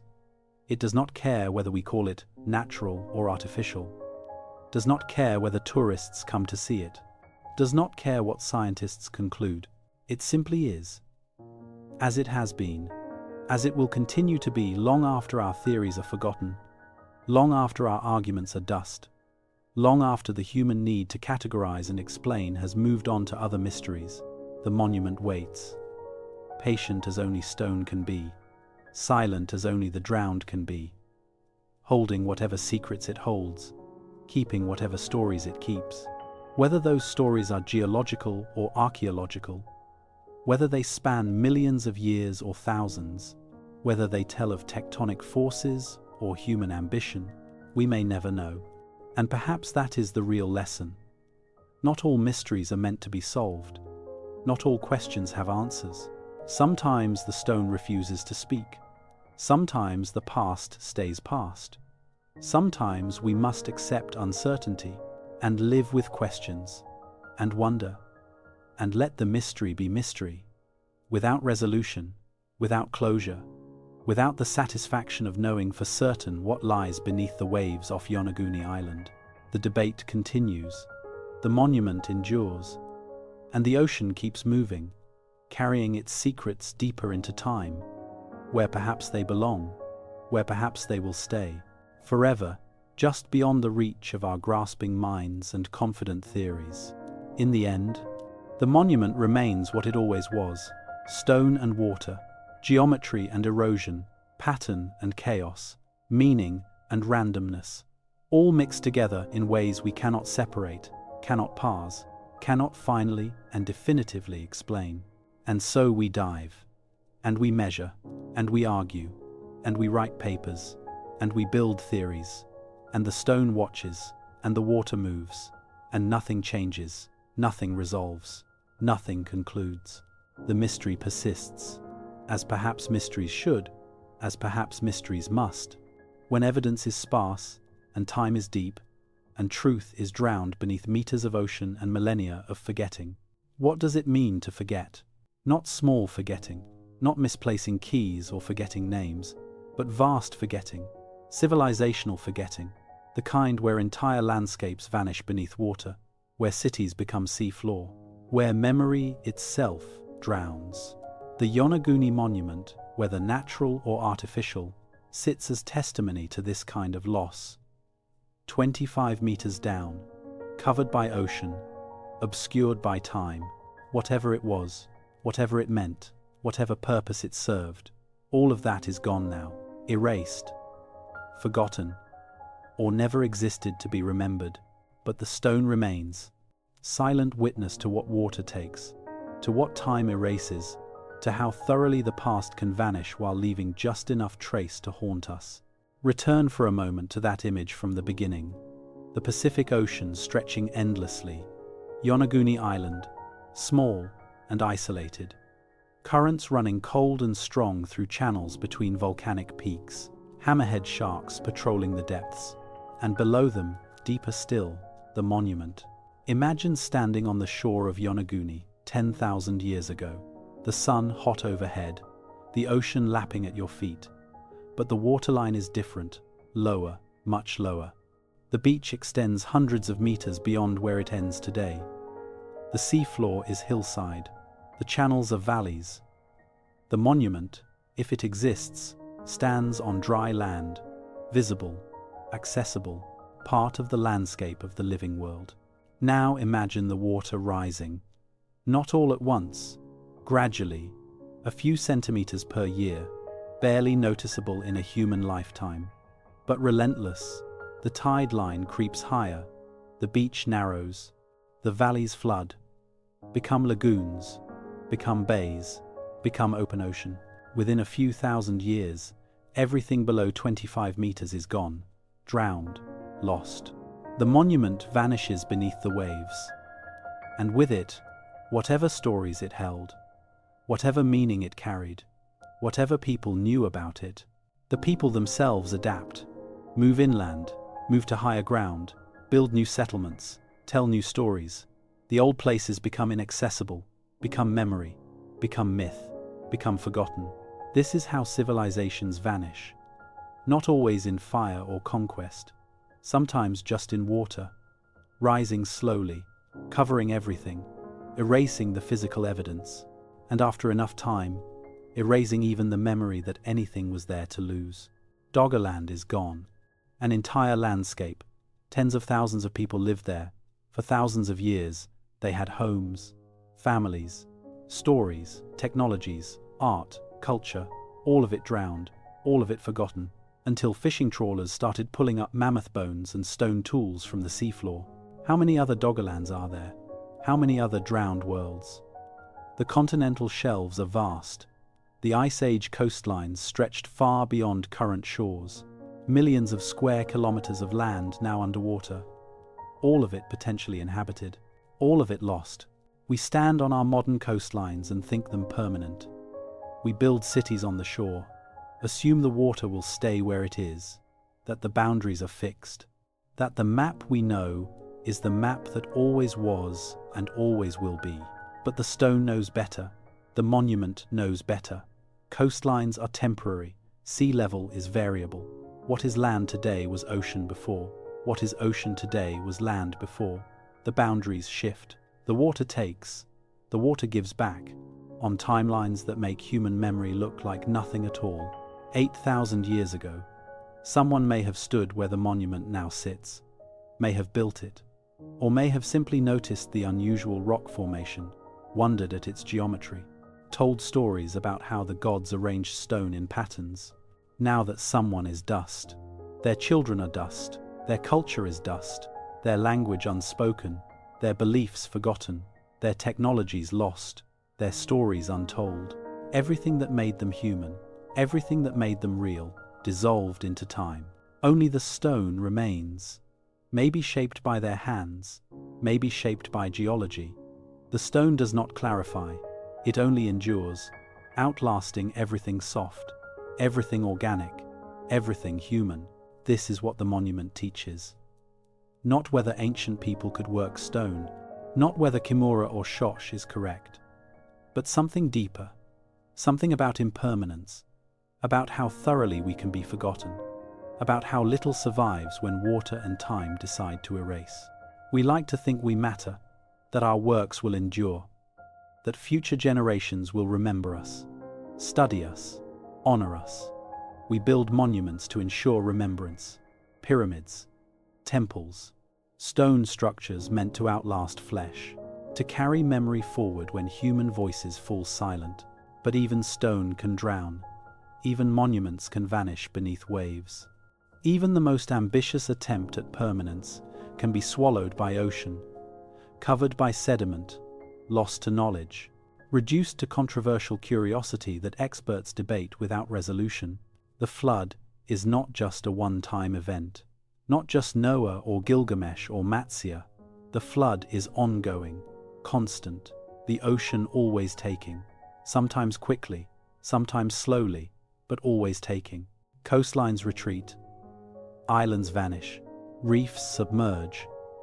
The map rewrites itself, and we forget what the previous map showed. How much human history is underwater, how many settlements, how many cultures, how many innovations we credit to later periods were actually invented by coastal people we know nothing about. People whose lands now lie 50 meters down, inaccessible, unstudied, forgotten. The conventional narrative of human civilization starts inland. Mesopotamia, Egypt, the Indus Valley, fertile river valleys where agriculture developed, where surplus allowed specialization, where complexity emerged. We call these the cradles of civilization, the first, the origin points. But what if that is only because inland sites survive? Because river valleys do not drown? Because we can excavate them? The real first civilizations may have been coastal, marine-focused, drawing wealth from the ocean rather than from agriculture. And when the Ice Age ended, the water took them, left no trace except controversial formations on the seafloor that half the experts insist are just rocks. We will never know for certain. The water is too deep, the sediment too thick, the evidence too degraded. We can only wonder, and guess, and tell stories about what might have been. Before the flood, before the forgetting, before the ocean covered everything and left us with mysteries instead of history. The Yonaguni monument stands, in the end, as symbol, not of lost Atlantis, not of ancient architects or natural erosion, but of something more fundamental, of how little we know, how much we have lost, how easily entire chapters can be torn from the story and leave us with nothing but blank pages and questions.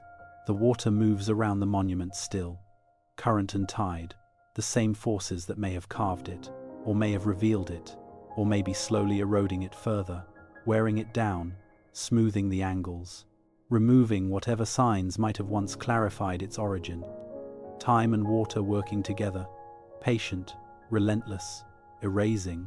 In another 10,000 years, the monument may be gone, dissolved, scattered, reduced to rubble, and no one will know it ever existed. No one will debate its origin. No one will write papers or take tourists to see it. It will be as forgotten as the people who may or may not have built it. As forgotten as Doggerland, as forgotten as the countless drowned sites we do not even suspect exist. Everything ends.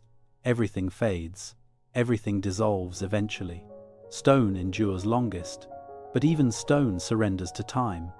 Even stone becomes sand, becomes sediment, becomes indistinguishable from the ocean floor. We are brief. Our memories briefer still. Our civilizations flicker and fade like candles in wind. What we build, the ocean can take. What we remember, time can erase. What we think permanent proves temporary. The monument, whatever it is, reminds us of this, humbles us, shows us our place in the deep time where geology thinks and water dreams and stone waits. And now, as this story reaches its end, as you drift towards sleep, let the monument fade, let the debates fade, let the questions fade. There are no answers tonight, only water, only stone, only the patient work of time doing what time does, erasing everything eventually. Close your eyes, breathe. The monument waits beneath the waves, 25 meters down. As it waited yesterday, as it will wait tomorrow, the hammerhead sharks circle slowly through the blue. They do not wonder about origins. They do not debate construction methods. They simply swim, patient, ancient, part of the water. The stone rests on the seafloor, covered in algae, covered in time, covered in questions without answers. Terraces rising one above another, steps ascending nowhere, walls meeting at perfect angles, or merely seeming to. In the half-light, in the green-blue dimness, where truth and illusion blur together, the current moves, constant, gentle, carrying sand that slowly scours the stone, wearing it down, molecule by molecule, the way time wears everything down, the way water shapes everything eventually, given enough years, given enough patience. Above the monument, the ocean surface ripples in wind. Waves cross the Pacific, carrying weather, carrying current, carrying time itself forward into future, while below, in the stillness, the monument remains, unchanged by our theories, untouched by our debates, indifferent to whether we call it natural or artificial. The stone knows what it is, or perhaps knows nothing. Perhaps stone does not know. Perhaps stone simply is, without knowledge, without intention, without story, just stone, just geometry, just pattern in rock, that our minds try to read like language, try to decode like message, try to understand as if understanding were possible, as if the past could be recovered by looking hard enough, as if drowned things could speak. They cannot. The drowned are silent, forever silent. The ocean does not give back what it takes. It holds, and conceals, and forgets on our behalf, so we can rest, so we can stop asking, so we can let mystery be mystery. And sleep comes now, like water rising, like tide returning, like the slow, patient flood that covered Yonaguni, that covered Doggerland, that covered the Ice Age coast. Gentle, inevitable, complete. Your breathing slows, your thoughts drift, like current through channels, like sand settling after storm, like the long forgetting that follows all remembering. The monument fades from your mind, the debate fades, the questions fade, only darkness remains.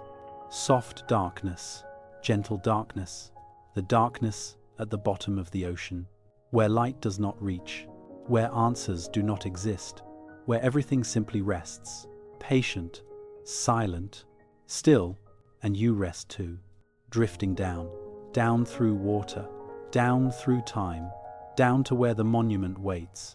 But you do not reach it. You do not need to. The journey is enough. The wandering is enough. The mystery is enough. Sleep takes you before answers come, before certainty arrives, before the stone decides to speak. And perhaps that is right. Perhaps mysteries should stay mysterious. Perhaps questions should remain questions. Perhaps the monument should keep its secrets in the deep, in the dark, in the patient silence where drowned things rest, forever, or until the ocean decides otherwise, until the seas recede, until the Ice Age returns, until the monument emerges again into sunlight, into air, into the world of answers. But that is 10,000 years away, or 50,000, or never. For now, the water holds it. For now, the mystery remains. For now, sleep comes and carries you, like current, like tide, like the slow forgetting that covers everything eventually. Rest now. The monument waits. You do not need to. Rest, drift, sleep. The stone remembers, or remembers nothing. Either way, it waits. You do not have to. Sleep comes, like water, rising, gentle, complete.